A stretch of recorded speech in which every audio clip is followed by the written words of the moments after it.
The storm had been building over Raventhorne since noon, and now, at midnight, it broke. Margaret heard it through the library door before she saw it, rain hammering the high windows like fists demanding entry, thunder rolling low under the floorboards. She stood with her back to the brass handle, her candle already pinched out between two trembling fingers, and she understood, with the flat certainty of a woman who has run out of road, that this was the night everything ended, one way or another. "You did not come to rob me," the Duke said behind her, and his voice was so quiet it was worse than shouting. "Did you?" She turned. Lightning found the windows at the same moment she found his face, and for one white-lit second she saw him fully. Philip, 9th Duke of Whitchurch, standing over his desk with her father's stolen deed in his hand, wearing an expression she had never seen on him. Not fury, something closer to grief, and closer still to wonder. "Mrs. Finch will say I did," Margaret said. Her voice surprised her by holding steady. "She has already decided what I am. I know what she has decided." He set the deed down on the blotter, carefully, the way a man sets down something that might still shatter. "I am asking what you are. Stay with me, because in a moment you are going to understand exactly how dangerous that question was, for both of them. But to understand why a duke was standing in a midnight storm holding a dead scholar's deed, you have to go back, 3 months back, to the day a quiet girl in a borrowed name walked through the servants' entrance of Raventhorne and told her first lie. Her name, on the morning she arrived, was Meg. No surname worth mentioning. Orphans rarely needed one, Mrs. Finch had said, looking her over the way a butcher looks over a side of beef, and Margaret had simply lowered her eyes and said, "Yes, ma'am," as though she had not spent 18 years being taught Latin declensions at her father's knee. She had practiced the lowered eyes for a year. She had practiced the rough hands, though those had come honestly enough, scrubbing other people's floors in other people's houses, while she waited for the letter that finally told her where to come.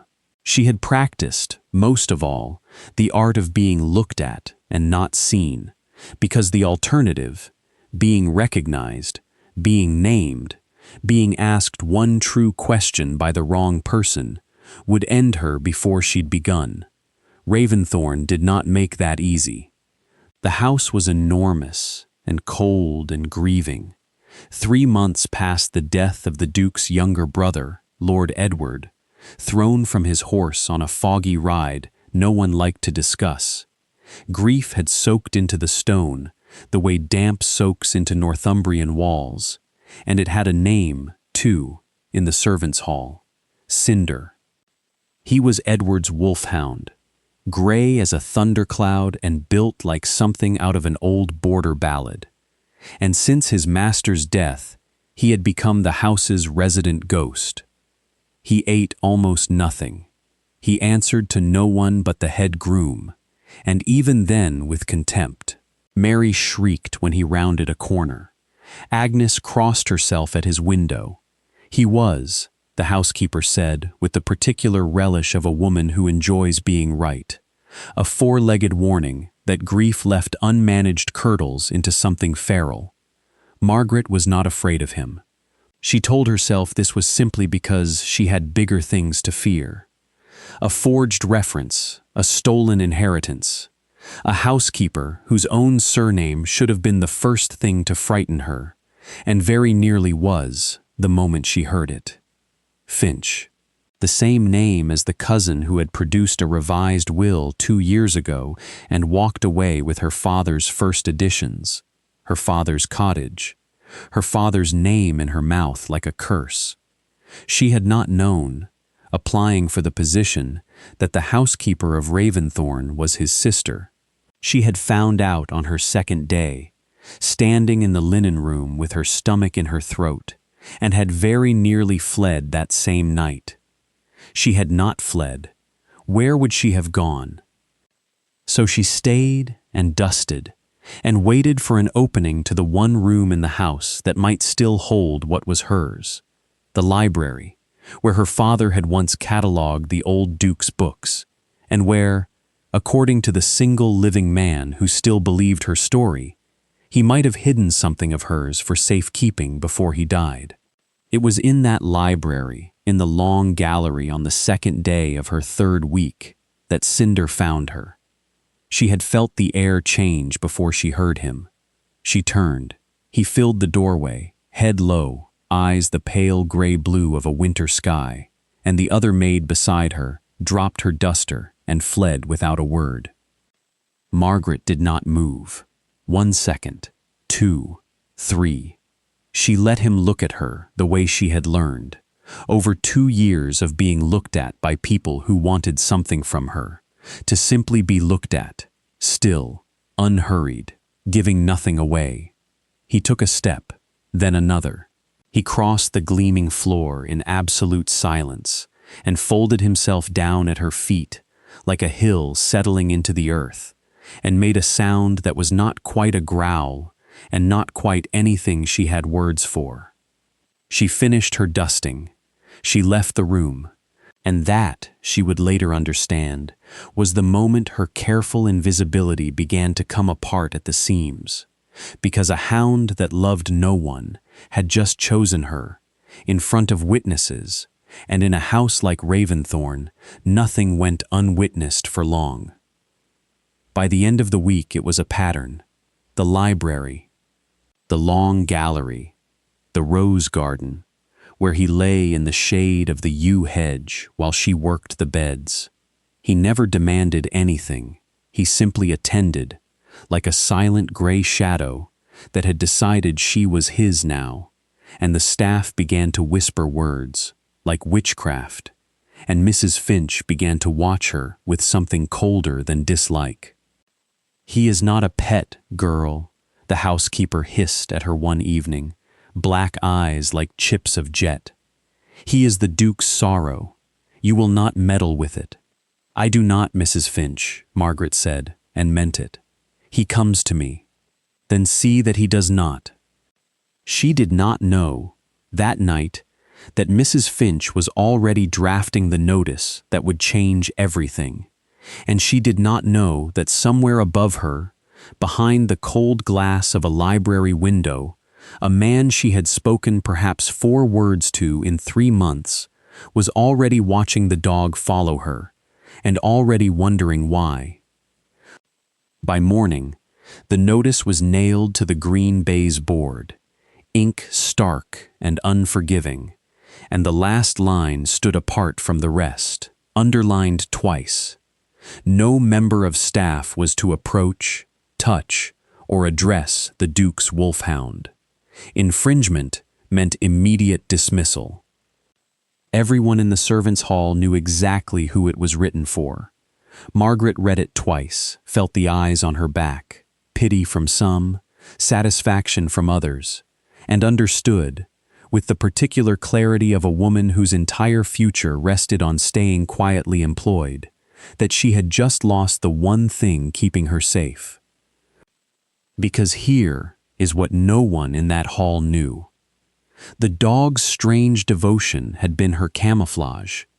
While he lingered near her, the others kept their distance, which meant she was left alone, unwatched, free to study the rhythms of the house and wait for her chance at the library. Now every step she took would be measured against a rule built specifically to catch her failing it. She did not yet know that the rule had been signed by a man who was about to start questioning, for the first time in months, whether his housekeeper's judgment could be trusted at all. And she did not know that the storm she'd felt building all morning, the one that would eventually break over the library at midnight, had already, quietly, begun. The first test came 2 days later, on the front steps, and it nearly broke her. She was scrubbing the stone in a sharp autumn wind, her knuckles raw, when a shadow fell across the water in her bucket. She didn't need to look up. The size of it, the faint, warm smell of moorland and dog. He whined. A soft, questioning note, asking for something she didn't have the right to give him anymore. "Go away," she whispered, not looking up. "You must not be here." He came down another step, nudged her shoulder with his wet nose, gentle and insistent, and she felt, God help her, the full weight of his loneliness pressing into her own, two grieving creatures forbidden the smallest comfort. Her hand ached to reach up into that shaggy fur. It would have cost her nothing. It would have cost her everything. "I cannot," she said, and scrubbed harder, like the work could drown the words out. "Please, go." He stood a moment longer, a silent, hopeful statue, and then, with a sigh that stirred the dead leaves at his feet, he turned and padded away. She did not stop scrubbing until her hands were raw past feeling. She did not look up, but she felt it, a second weight, heavier and colder than the first, settling on the back of her neck from somewhere above. Not the housekeeper this time. Watch this part closely, because this is the moment that changes the whole story, and Margaret had absolutely no idea it was happening. Behind the library glass, Philip stood with his hands clasped behind his back and watched a half-starved hound he hadn't seen show affection to a living soul since his brother died, beg quietly for a kindness, and watched a housemaid refuse him not out of fear, but out of duty. No coquetry in it, no bid for his attention. Just a small, exact figure, choosing to obey a rule that had clearly been built to humiliate her, even when it cost her something that plainly hurt to give up. It did not fit what Mrs. Finch had told him. Sly, the housekeeper had called her. Meddling. He turned from the window and sat at his desk and could not make a single number on the page in front of him hold still. He thought of his brother, years ago, ruffling the dog's ears on this same library rug. He's a fine judge of character, you know. Hates fools and flatterers. Only likes honest souls. He told himself it was sentiment. He did not quite believe himself. That evening, his mother arrived for one of her rare visits, and it was the Dowager Duchess, sharp-eyed, plain-spoken, utterly unafraid of her son, who said out loud the thing he hadn't let himself think. "You should be asking why the dog seeks her out in the first place," Lady Mariella told him over tea, while Margaret stood silent by the door, with a tray she hadn't yet been dismissed from setting down, instead of asking how to keep her away from him. "You know nothing about her," Philip said. "I know what the dog knows," his mother said. "Perhaps we should start listening to him." Margaret left that room, with her heart slamming so hard she was certain it was audible through her uniform. She did not run. She walked at her usual measured pace, down the long corridor, the way she'd trained herself to walk no matter what was happening underneath. But for the first time in 2 years, she had the unsettling sense that someone in this house was beginning to see past the gray dress. That was the night she decided she could not wait any longer. Time was the one thing she did not have. With the dog kept from her now, the small shield of distraction he'd provided was gone, and the punishments came swiftly after, dressed up as ordinary chores. The coldest corridors, the mildewed cellar linens, evenings of mending that kept her in the servants' hall until she was too exhausted to think. A campaign, plain as day, meant to make her leave on her own. She endured it the way she endured everything, silently, her eyes on her plate, refusing to give Mrs. Finch the satisfaction of a single tear. but every day spent scrubbing brass in the north wing was a day closer to the one she feared most. The day the Duke decided to clear his father's old papers, or Mrs. Finch, growing suspicious, found and destroyed whatever was hidden before Margaret ever reached it. And there was something else now, something she hadn't planned for. Mrs. Finch had started watching her not with simple dislike, but with the close, calculating attention of a woman who senses a threat she can't yet name. Twice that week, Margaret came back to the small room she shared with two other maids to find her few belongings disturbed. Not stolen, just shifted, just enough to tell her someone had been searching. She had nothing incriminating to find, not yet. But it meant the housekeeper's instincts, unlike her facts, were exactly right. So when the dowager summoned her again, no pretense of tea this time, just a closed door and a direct, searching gaze, and asked, gently, "Who are you protecting by this silence?" Margaret had to lie to a woman who had just offered her real kindness, and it cost her more than any of Mrs. Finch's punishments combined. "I cannot say," she whispered. "Very well," Lady Mariella said, releasing her hand. "But know this, when you are ready to speak, there are those in this house who will listen." Margaret did not sleep that night. She lay in the dark, turning the dowager's words over and over, and somewhere past midnight, she made the decision that would either save her or finish her completely. She would go to the library that night, while the house slept, gamble on the Duke's restless habit of late walks, and search the philosophy collection her father had once described to her as a child. The heart of the house, he'd called it, for whatever he might have hidden there before he died. She had no way of knowing the Duke wasn't walking the grounds at all. He was already sitting in the dark of the library, in his wing-back chair by a dying fire, unable to sleep either. She was about to walk straight into him, and neither of them would ever be able to walk away from what happened next. If you've made it this far, you already know this is the part where everything breaks open. Stay with me. The house at night was a different animal entirely, a sleeping giant holding its secrets close. Margaret moved through the dark service corridors with her single candle cupped against the draught, eased open the baize door, and crossed the vast, moon-striped emptiness of the great hall like a held breath. The library door was unlocked. She slipped inside. The room smelled of him, leather and ink and something clean underneath, like cold air on wool.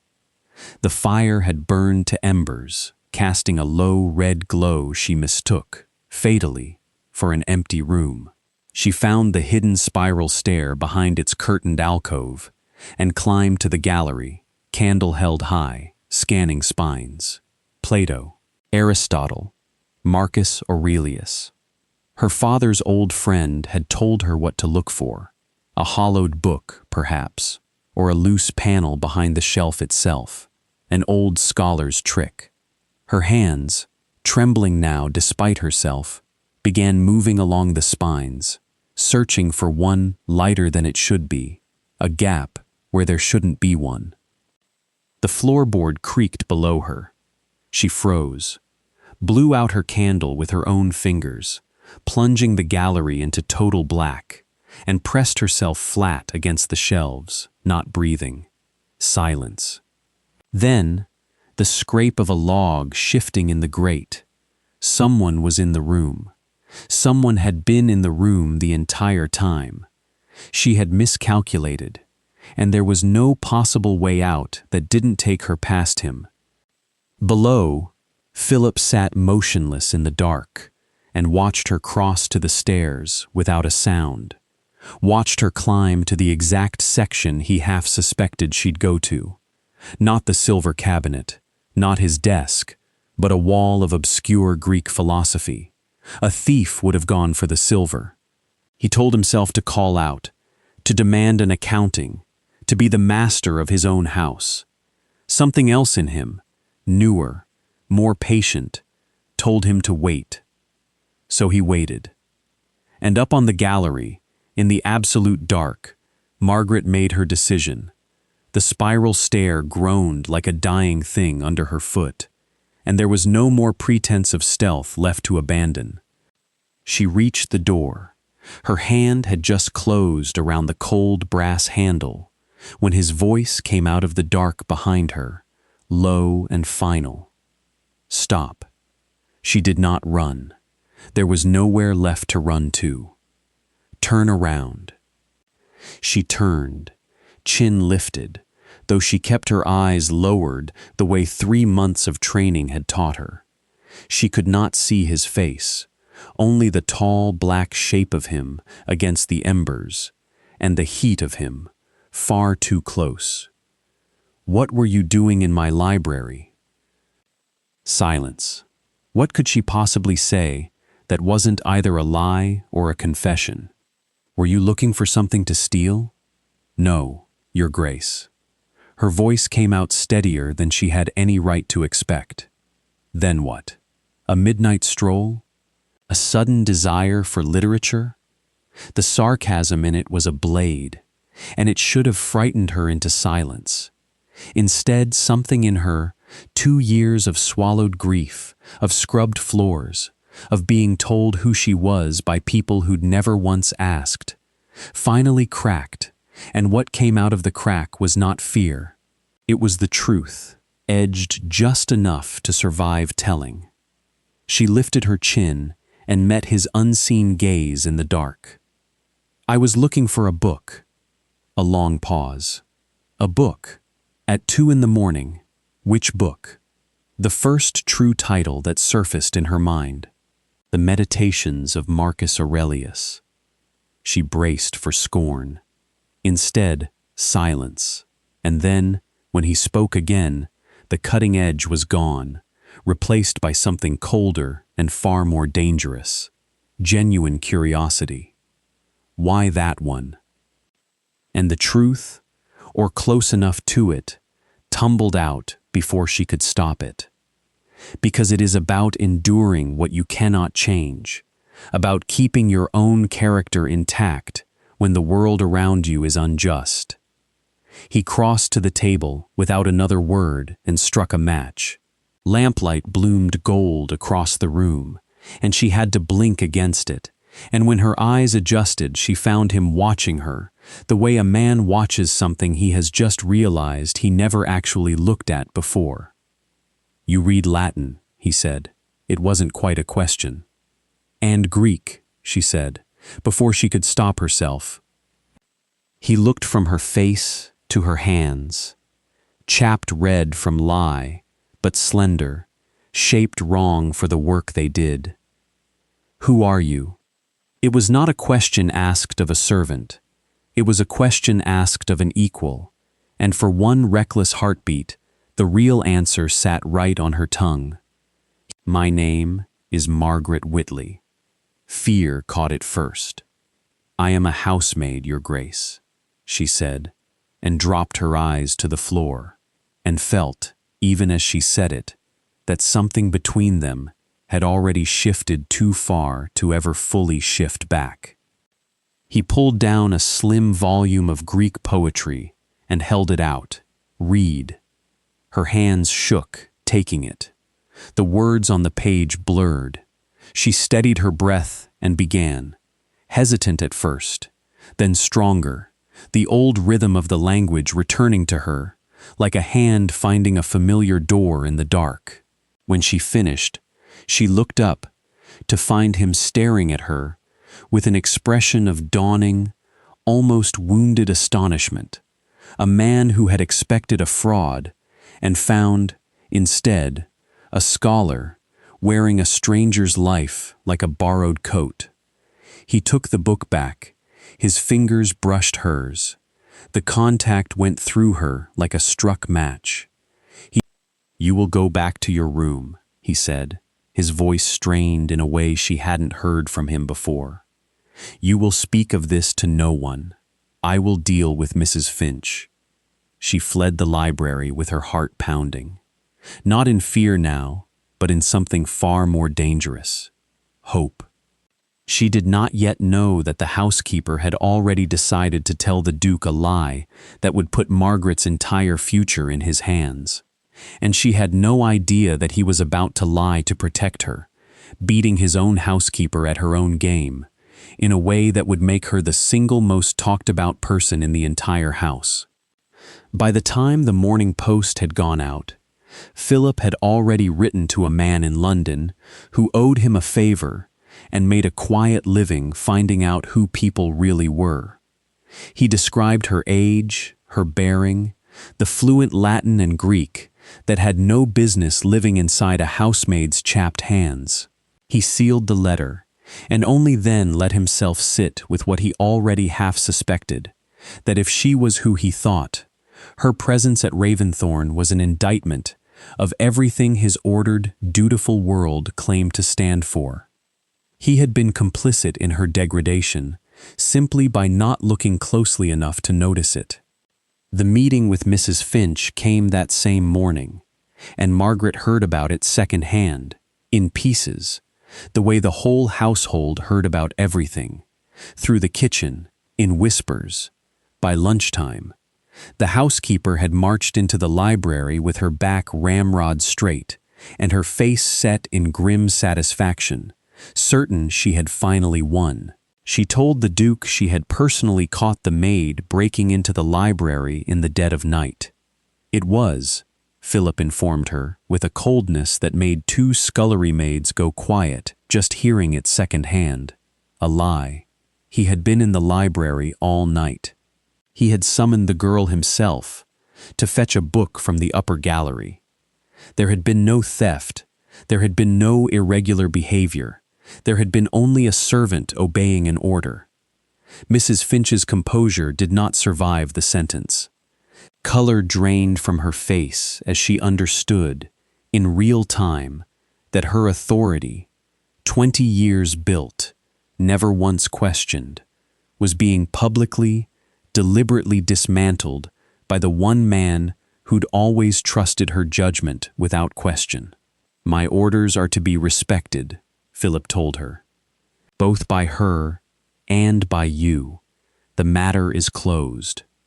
By the time the housekeeper left that room, she understood she had overplayed her hand badly and lost. And by lunchtime, Margaret understood something far more dangerous than punishment. She was no longer invisible. She was a mystery. The Duke's mystery. The notice on the green baize board vanished overnight, and nobody dared speak of it, but everyone in that house now watched her the way you watch a fire you're not sure has actually gone out. That afternoon, Cinder pushed open the morning room door and lay down at her feet with a sigh of pure contentment, as if the entire household had simply been waiting for permission to feel something good again. Margaret knelt and, for the first time, let herself sink her fingers into his thick gray fur. "You knew, didn't you?" she whispered. "You knew I wasn't what I seemed." He only rumbled, low and peaceful, and from that day on he was hers again, openly, a silent declaration the whole staff understood, without anyone having to say it aloud. She was, for now, untouchable.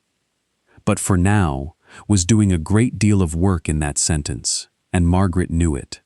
Because the letter from London hadn't arrived yet. Because Mrs. Finch, humiliated, was not a woman who lost quietly. And 3 nights later, Margaret would wake to the smell of smoke coming from the wrong part of the house, and discover exactly how far a desperate woman would go to bury the truth before it could be found.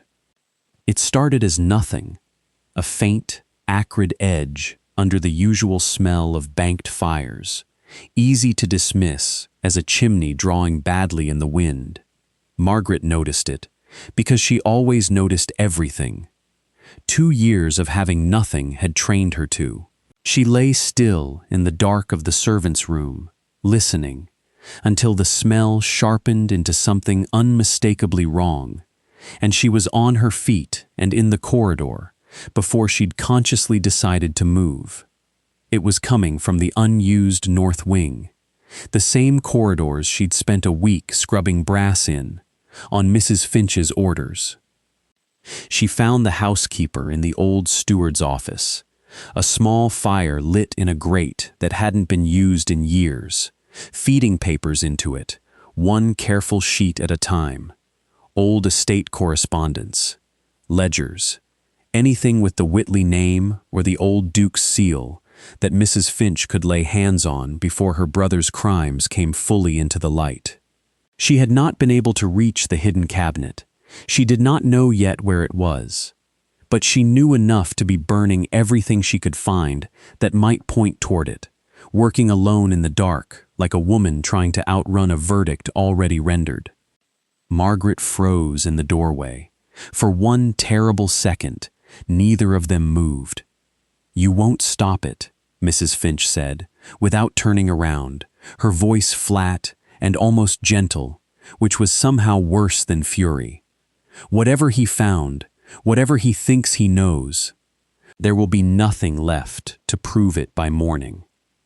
"There's already enough," Margaret said, and was startled to hear how steady she sounded.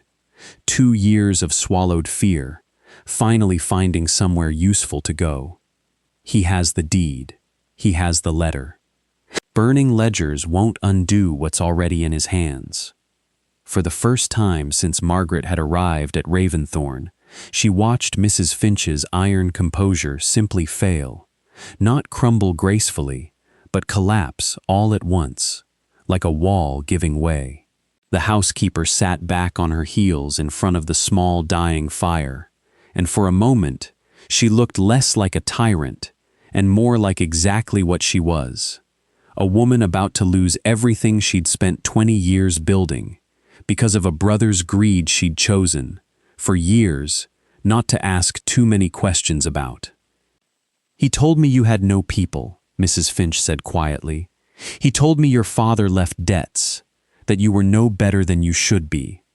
Her hands, still holding a half-burned page, were shaking.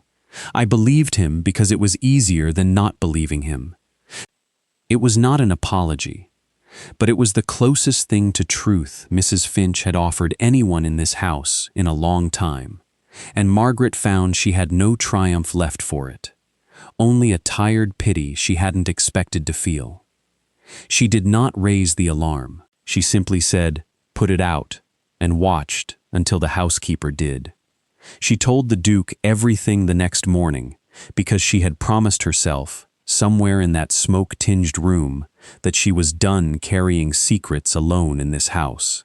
Philip listened without a single word until she finished, his jaw tightening with every sentence, and when she described the half-burned ledgers, something in his expression went very still and very cold. "She would have destroyed it," he said, not a question. She tried. He was quiet for a long moment, staring at nothing. "Then we no longer have the luxury of waiting for London." He was right. What neither of them yet knew was that the proof Mrs. Finch had tried to burn wasn't the only thing hidden in this house. There was more, waiting exactly where her father had told a dying friend to leave it. "Don't go anywhere. This is the part where it all comes together." The letter arrived a week later, and Philip read it twice in his library, with hands that were not quite steady. The investigator had found no record of any Meg, but he had found, with very little effort once he started looking properly, the story of Miss Margaret Whitley, daughter of the respected scholar Alistair Whitley, fluent in classical languages, left destitute after a contested will and a usurping relative named Finch. The solicitor who'd handled the estate had since been struck off for malpractice elsewhere. Miss Whitley had, by every account, simply vanished 2 years ago. Whitley, it was all there, the scholarship, the injustice, the name that explained, finally, exactly why his housekeeper had hated a quiet girl on sight. He thought of her standing in his servants' hall, scrubbing floors under the authority of the very family that had ruined her, walking, by choice, into the lion's den because it was the only road left to the truth. The bravery of that, the sheer desperate calculation of it, staggered him in a way very few things in his careful, dutiful life ever had. He spent the rest of that day searching the gallery himself, tapping panels, running his hands along shelving, starting where she had started. He found it as the light was failing, a section of shelving that looked fixed but wasn't, a disguised door over a locked cabinet. He had no key. He fetched the fire poker and broke it open with a single blow. Inside, a slim leather portfolio and a single thick, leather-bound first edition of Homer, both filmed with years of dust. The portfolio held a sheaf of letters in a familiar, careful academic hand, and beneath them the deed itself, Rosewood Cottage, Devon, sole beneficiary, my beloved daughter, Margaret Helen Whitley. Tucked into the front cover of the Homer was a second letter, addressed to Philip's own late father, written in the unmistakable tone of a dying man settling his affairs. I have come to distrust my wife's relatives, particularly her cousin, Mr. Finch. Should anything befall me, I beg you to see this delivered into my daughter's hands. She is all I have. His own father had been entrusted with her future, and his own father had died with that trust unfulfilled, the papers forgotten behind a panel no one had thought to check. He sat with the weight of that for a long time as the room went dark around him. Then he rang for a footman and gave the order that would end this. Once and for all, find Mrs. Finch, he said, and fetch the maid. Bring them both to me, here. The walk to the library was the longest of Margaret's life. Cinder padded silently beside her the whole way, sensing exactly what she felt. His great gray bulk, the only steady thing left in a world that had just gone sideways under her feet. Mrs. Finch was already standing before the desk when Margaret entered, rigid, pale, but with one last flicker of something like triumph still alive in her eyes, as if she still believed this might somehow end in Margaret's dismissal rather than her own. Then Margaret saw what was laid across the blotter, the portfolio, her father's familiar, heavy-bound Homer.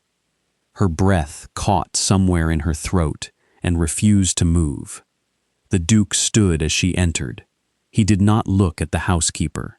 His eyes went straight to Margaret, and they held an expression she had never once seen there in 3 months, something close to remorse, scraped raw. "Come here," he said gently. She crossed the room and stood beside Mrs. Finch, Cinder settling at her heel with a low growl already building in his chest, aimed squarely at the housekeeper. Philip turned his attention to Mrs. Finch, his face hardening to something close to granite. "You told me you caught this girl stealing from this room. You lied." The housekeeper's mouth opened. No sound came. "She was not stealing," he went on, voice low and merciless. "She was searching for what your brother stole from her. Her home, her fortune, her name." He lifted the deed and held it up, not for Margaret, but for Mrs. Finch. "Do you recognize the name Alistair Whitley?" What little color remained in the housekeeper's face drained out entirely. "He was a scholar," Philip said. "A friend of my father's. He had a daughter cheated of everything by your brother and cast out with nothing." He let the silence sit, thick and damning, before he turned, finally, fully toward Margaret, and, for the first time, in front of another living soul, said her real name out loud. "Is that not so, Miss Whitley?" The sound of it, her own name, spoken in this room, in front of witnesses, after 2 years of being no one, landed like a key turning somewhere deep inside her chest. Miss Whitley, not Meg, herself. Tears she had held back through 2 years of swallowed grief finally spilled over, and she could not speak. She only nodded. Mrs. Finch made a small, broken sound. "I didn't know," she stammered. "My brother said the father had debts, that she was no good." "And you chose to believe him," Philip said, flat, without an ounce of pity in it, "because believing him was easier than questioning your own authority. You saw her dignity and called it arrogance. You saw her grief and called it insolence. You very nearly burned the only proof of who she is, rather than risk being wrong.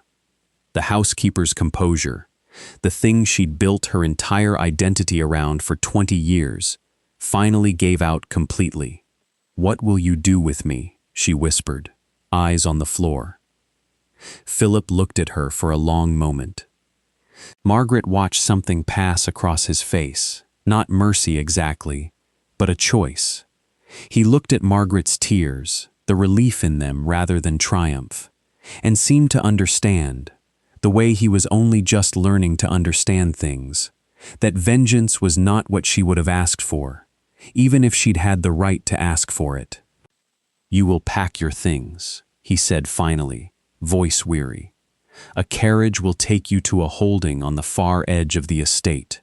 My mother will see you have a cottage and a small pension. You will live out your days in quiet obscurity." A pause. "It is more than you deserve, and more than you showed Miss Whitley." The footman led her away, a stooped, broken figure, all the rigid certainty gone out of her at last. Philip and Margaret were left alone with the sleeping fire, and the dog, and the silence between them, finally fractured open. "Thank you," she managed, wiping her face with the back of one chapped scholar's hand. "It is I who should thank you," he said, coming around the desk to stand in front of her. "You came into this house of grief and silence, and reminded me what character actually looks like. You endured. You taught me to see again." He pushed the portfolio gently toward her across the desk. "This is the proof of who you are. But you never needed it. You were always Margaret Whitley. I was simply too blind to see it." He wanted, in that moment, to say a great deal more.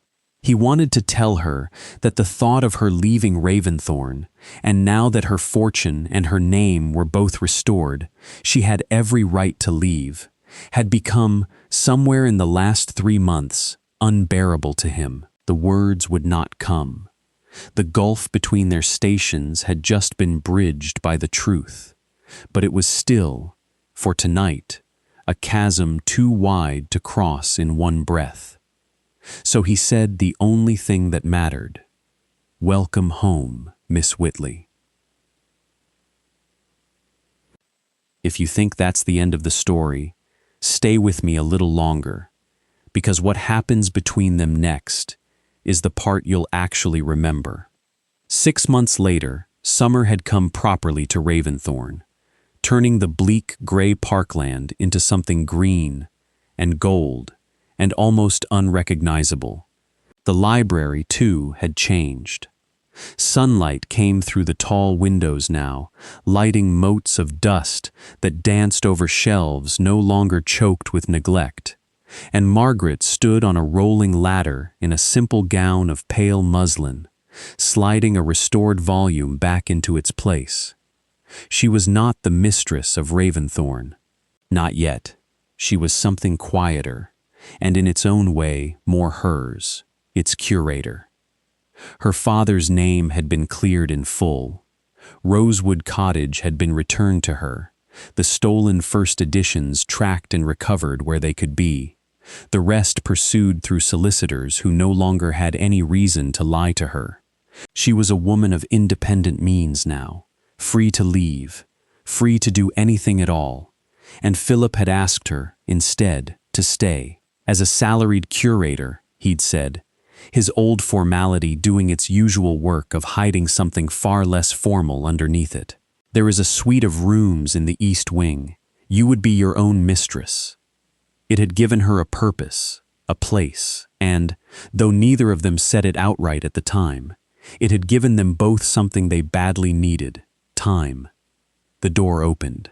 Philip came in, dressed in the relaxed country wool he'd taken to wearing since spring, the grief lines around his eyes softer than she'd ever seen them. "The new shelving's arrived," he said. "I saw it." She came down the ladder, and he offered his hand for the last step, his grip warm and certain.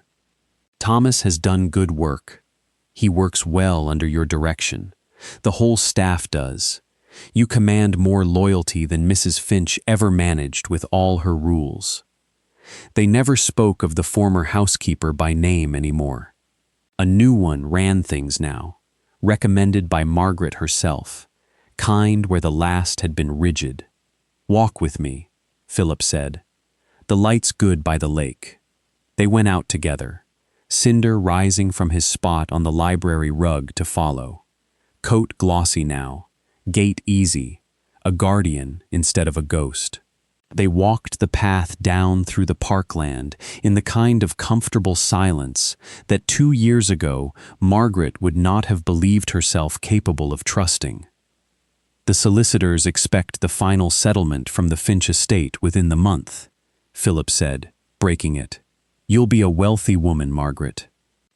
He'd taken to using her given name a month ago, in the privacy of the library, and the first time he'd said it, it had landed like something far more momentous than a name had any right to be. "I have all the wealth I need," she said, and meant every word of it. He stopped on the path and turned to face her properly. "I am a slow and methodical man," he said, voice low.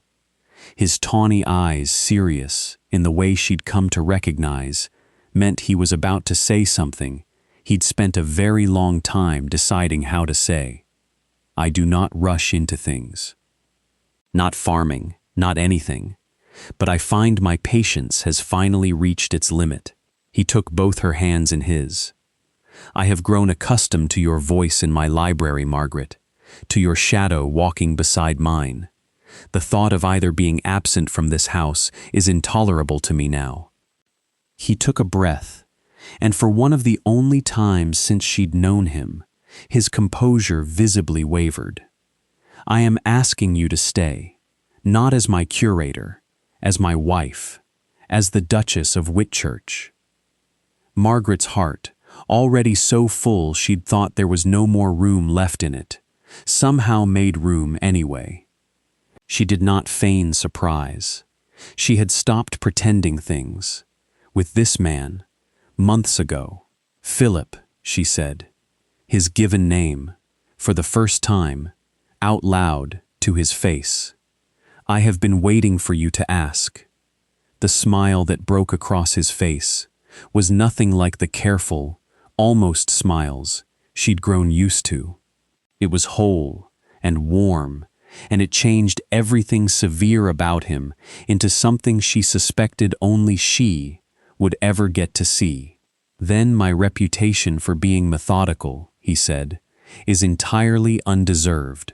I have been a fool to wait this long." He did not kiss her there on the path. That was never his way. He simply held her hands, his gaze steady as the old stones behind them. Cinder, sensing the shift the way he always sensed everything that mattered, came and rested his great gray head against their joined hands and let out a long, contented sigh. The same sound he used to make grieving, except now it meant something entirely different. She had come to Raventhorne with a false name and nothing left to lose. She was leaving that path 6 months later with her name restored, her father's legacy reclaimed, and a love she had never once let herself hope for, found in the last place on earth she expected it. So tell me, if a hound that trusted no one, chose you the moment you walked into a house full of liars, would you have trusted him back? Or would fear have kept your hand at your side the way it nearly kept Margaret's? Tell me where you're watching from, and don't forget to subscribe, because Raventhorne isn't finished with its secrets yet.